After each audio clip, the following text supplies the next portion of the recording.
우리에게 주신 하나님의 말씀은 사도행전 19장 8절에서 10절 말씀입니다.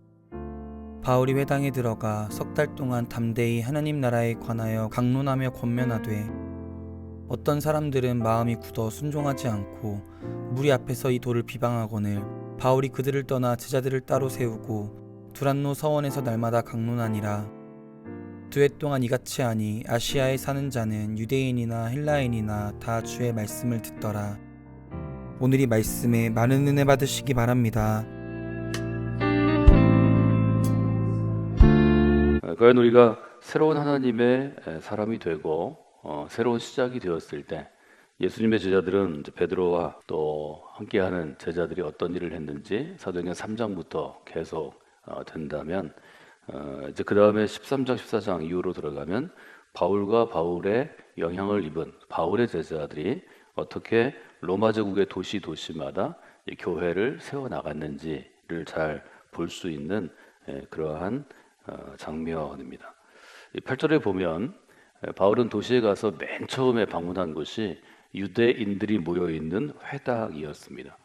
이제 회당은 유대교가 성전 공동체가 파괴되고 디아스포라라고 불리우는 이제 그 당시에 로마 제국 아래로 지금의 팔레스틴 지역에서 점점 도시를 퍼져나가는데요. 그 당시에 중심이 된 도시들이 이제 바다를 중심으로 형성되거나 강을 중심으로 형성이 돼서 제국 안에 지금으로 얘기하면 대도시가 형성되기 시작합니다. 대도시 가운데 유대인들이 모여 있는 곳이 있는데요. 유대인 주거 지역이 수천 명, 뭐 수백 명, 수천 명이 되면 그 지역의 유대인들은 반드시 회당을 세우고 회당을 중심으로 하는 회당 공동체를 이루어가는 것이 유대인의 특징입니다.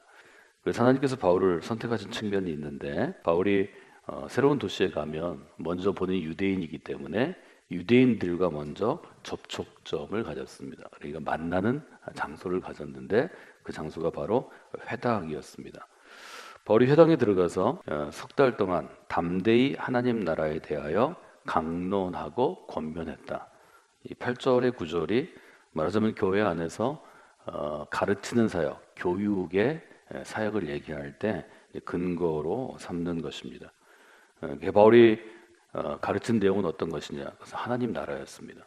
하나님 나라는 유대인들이 갖고 있는 하나님이 다스리시는 나라, 신국, 하나님이 다스리시는 나라라는 굉장히 중요한 주제였고 복음서로 따지면 마태복음의 주제입니다. 예수님께서 이 땅에 오셔서 말씀하신 것을 우리가 예수님의 가르침의 핵심 캐리그마라고 부르는데요. 캐리그마는 굉장히 간단하죠. 때가 찼다, 때가 이르렀다. 하나님 나라가 가까이 왔다. 회개하라, 복음을 믿으라. 이 네 가지라고 제가 복음서를 설명해 드릴 때 강조해 드렸습니다. 바울 역시 회당에 들어가 하나님 나라에 대해서 강론하고 권면했다. 강론하는 것은 가르치는 것입니다. 랍비의 훈련을 받았기 때문에 바울은 유대인들에게 익숙한 일종의 선생님이었습니다. 강론했고요.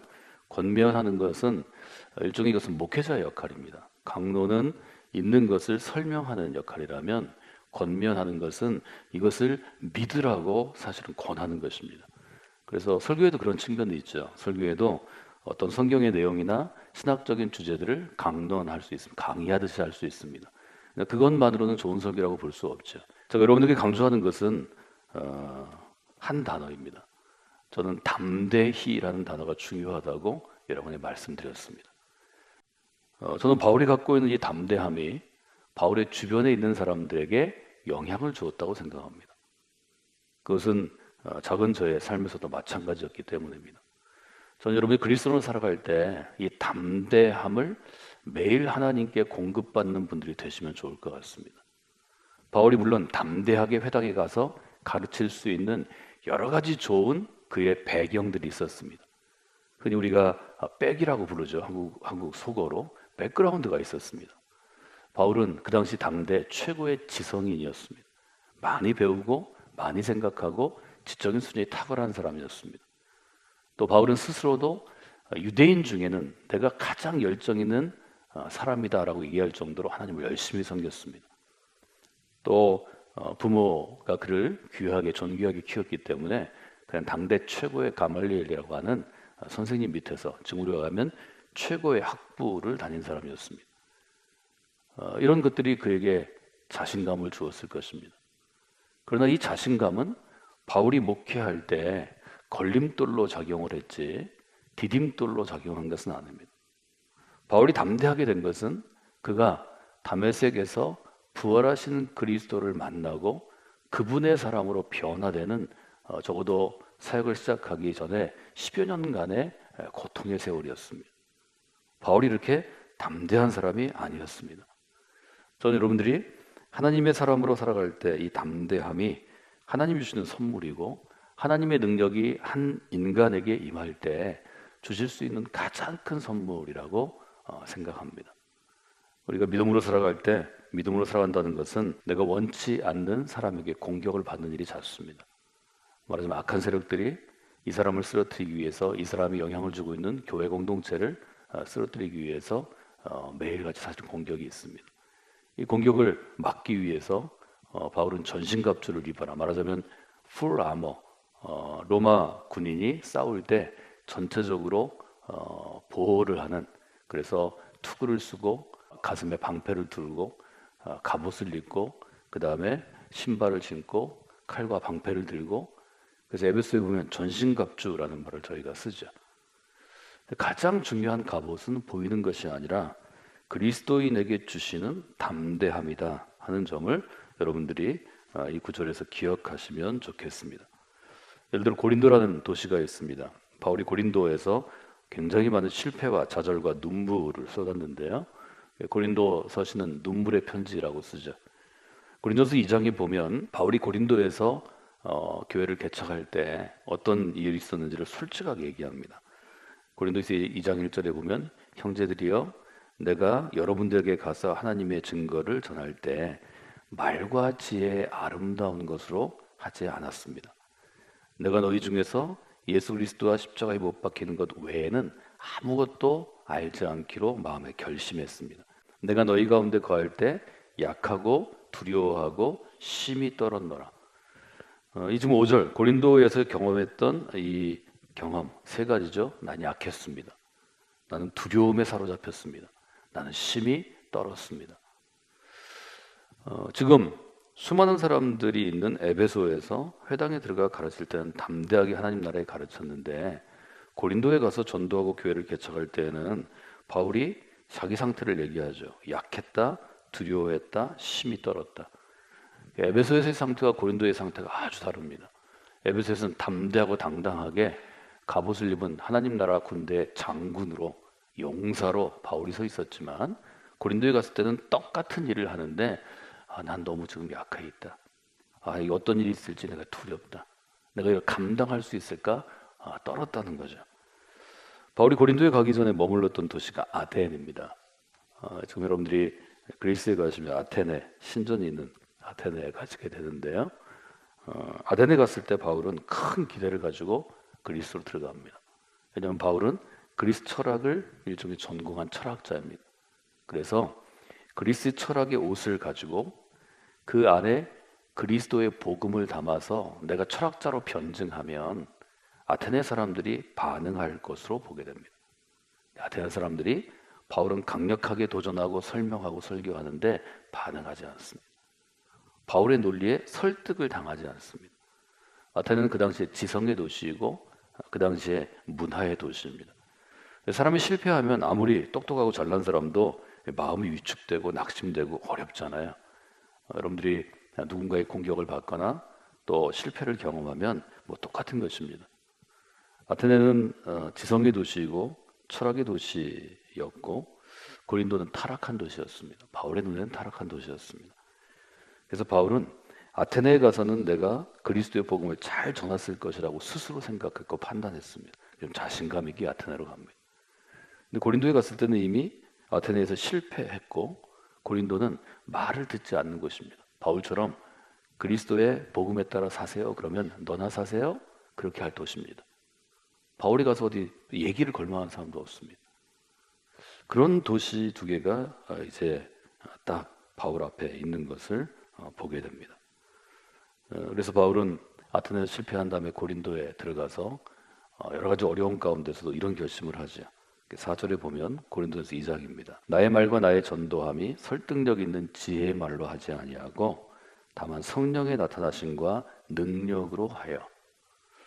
바울이 갖고 있는 자기의 학문적인 훈련, 또 자기가 가지고 있는 유대인 안에서의 일종의 자기 사회적인 위치, 사회적인 배경, 본인이 갖고 있는 열정으로 되지 않으니까 바울이 무릎을 꿇습니다. 즉 성령 하나님의 도우심을 구합니다. 저는 이 지점이 아주 중요하다고 생각합니다. 우리가 믿음으로 살아간다는 것은 내 지혜와 내 능력으로 설득하는 게 아닙니다. 바울도 내 지혜로 복음을 전하고 내 능력으로 설득했을 때 실패를 계속 경험하기 때문에 실패할 때마다 하나님의 능력을 의지하려고 노력합니다. 5절 한번 읽어볼까요? 너희의 믿음이 사람의 지혜에 있지 아니하고 하나님의 능력에 있게 하려 하였노라. 바울은 사실은 아데네에서의 실패 5절처럼 고백합니다. 믿음은 사람의 지혜에 있는 것이 아니고 하나님의 능력에 기반해야 되는구나. 이 점은 저는 아주 중요하다고 생각합니다. 그리스도인이 갖고 있는 담대함은 내가 열심히 공부해서 좋은 학문적인 배경을 쌓는 게 아닙니다. 내가 정말 죽도록 밤잠을 아끼고 노력해서 내 사업에 성공하는 게 아닙니다. 내가 열심히 노력했더니 좋은 열매를 맺는 자기 성공의 스토리가 담대함이 아닙니다. 어떤 경우에도 성공을 하든 실패를 하든 잘하든 못하든 하나님의 능력 안에 내가 있을 때 하나님께서 일하시는 것을 체험할 때 담대해집니다. 저는 여러분들이 성공교회 믿음의 공동체에서 이 점들을 많이 경험하시면 좋겠습니다. 바울이 계속해서 좋은 교역자로, 좋은 설교자로, 좋은 목회자로, 좋은 영적인 리더로 성장하는 것은 그의 실패였습니다. 아덴과 고린도를 나누어 보면 그의 지혜와 설득력 있는 말이 실패했기 때문에 바울은 하나님께 성령의 능력을 구합니다. 사람의 지혜가 실패했기 때문에 바울은 하나님의 능력이 사람의 지혜보다 높다는 것을 배우게 됩니다. 이것은 이사야도 마찬가지였죠. 너희의 생각과 하나님의 생각은 다르다. 하나님의 생각은 높고 인간의 생각은 낮은 것이다. 하나님의 길은 형통함으로 나아가고 인간의 길은 막혀 있는 것이다. 그 고백들이 그런 점에서 나온 것이라고 볼 수 있습니다. 바울은 지혜로운 사람이고 유능한 사람이었지만 바울이 복음을 전하는 도시마다 반응이 다 달랐습니다. 아덴에서의 실패가 바울로 하여금 성령의 능력을 의지해서 고린도에서 일할 수 있도록 이끌어갔습니다. 나의 능력이 실패했기 때문에, 나의 지혜가 실패했기 때문에 하나님의 능력을 의지해야 됐고 하나님의 지혜를 의지해서 나아갔습니다. 그래서 결과적으로 보면 아덴에서는 바울은 복음을 전하는데 실패했습니다. 고린도에서는 지금 우리에게 주어진 고린도 전서와 후서의 기록처럼 사실은 큰 성공을 거둡니다. 그리고 이것은 바울의 목회에 있어서 사람들을 이해하는데 어떻게 리더를 세워야 하는가, 리더는 어떤 일을 해야 되는가, 교회는 어떤 것인가를 이해하는데 아주 큰 영향을 줍니다. 이것이 바로 하나님의 길이라는 의미가 갖고 있는 것입니다. 제가 하나님의 때, 하나님의 길로, 하나님의 규모로 이 세 가지가 신앙생활의 많은 것들을 설명하는 굉장히 중요한 원칙이라고 말씀을 드렸습니다. 바울이 에베소에서 보여준 담대함은 성령의 능력에서 나온 것이고 하나님의 능력에서 나온 것입니다. 여러분, 담대함은, 인간의 담대함은 그가 가지고 있는 무엇으로부터 나옵니다. 여러분이 어떤 사업, 여러분이 어떤 재산, 여러분이 어떤 갖고 있는 투자처 무너지면 끝나는 것입니다. 그리스도인들은 마음 가운데 내가 의지하고 있는 무엇의 자리에 하나님을 두려고 노력해야 합니다. 쉽지는 않습니다. 그렇기 때문에 바울은 철저한 실패를 통해서 나의 삶을 지탱하게 하는 능력을 보게 됩니다. 바울은 고백하죠. 저는 그래서 고린도전서 후서가 바울에게는 목회에 있어서 그의 인생에 있어서 가장 중요한 교과서라고 생각합니다. 저는 고린도전서 1장 18절이 바울이 여러 실패를 통해서 배운 것이라고 생각합니다. 바울이 이렇게 고백하죠. 십자가의 도가 멸망을 받을 사람들에게는 미련한 것입니다. 그러나 구원을 받은 우리에게는 하나님의 능력입니다. 그래서 바울은 고린도 교인들에게 내가 이 정도 알아, 자기 지식을 나중에 자랑하지 않습니다. 하나님이 나를 이 정도 쓰셨잖아, 자기 경험도 자랑하지 않습니다. 고린도에서 고린도 교인들에게 도전할 때 그가 가장 자주 설교한 것은 십자가의 능력이었습니다. 1장 23절에 이렇게 얘기하죠. 우리는 십자가에 못 박힌 그리스도를 전합니다. 유대인들에게는 이 십자가 거리 끼는 것 피하고 싶은 것입니다. 이방인들에게는 사형의 도구이기 때문에 미련한 것입니다. 그러나 우리에게는 생명의 능력입니다. 이게 바울의 확신입니다. 저는 여러분들이 성곽교 믿음의 공동체에서 신앙생활을 하시면서 이 십자가의 도, 십자가의 능력을 체험하시는 분들이 되시기를 원합니다. 오늘 여러분이 기도하실 때 하나님, 우리 모두가 성곽교 믿음의 공동체에서 십자가의 능력을 체험하게 하여 주시옵소서. 그래서 바울은 고린도 교인들이 바울을 공격하죠. 당신은 진짜 목사가 아닙니다. 당신 설교 문제 있습니다. 당신 목사로서의 행정력과 리더십이 결여된 사람입니다. 대놓고 바울을 비난합니다. 우리는 당신을 믿을 수 없습니다. 그때 바울은 고린도 교인들에게 얘기합니다. 내가 예수 그리스도와 그분께서 십자가에 못 박히신 것 외에는 아무것도 알지 않기로 결심한 사람입니다. 나에겐 여러분이 중요하지만 여러분 때문에 내가 목회하는 게 아니고 그리스도의 십자가의 도와 능력 때문에 하는 것입니다. 바울은 결국 고린도 교회를 변혁시키는 큰 경험을 통해서 사실은 오늘의 교회 공동체를 이루는 우리의 신앙적인 기초, 신학적인 기초를 이루었다고 볼 수 있습니다. 그것은 십자가의 능력으로부터 오는 것이고 그 십자가의 능력은 그 근본이 하나님의 능력으로부터 오는 것이었습니다. 그래서 오늘 기도하실 때 하나님의 능력으로부터 오는 담대함을 제가 지금 옷을 입고 있듯이 코트와 같은 겉옷을 입혀주시옵소서. 이렇게 여러분들 기도하시면 좋겠습니다.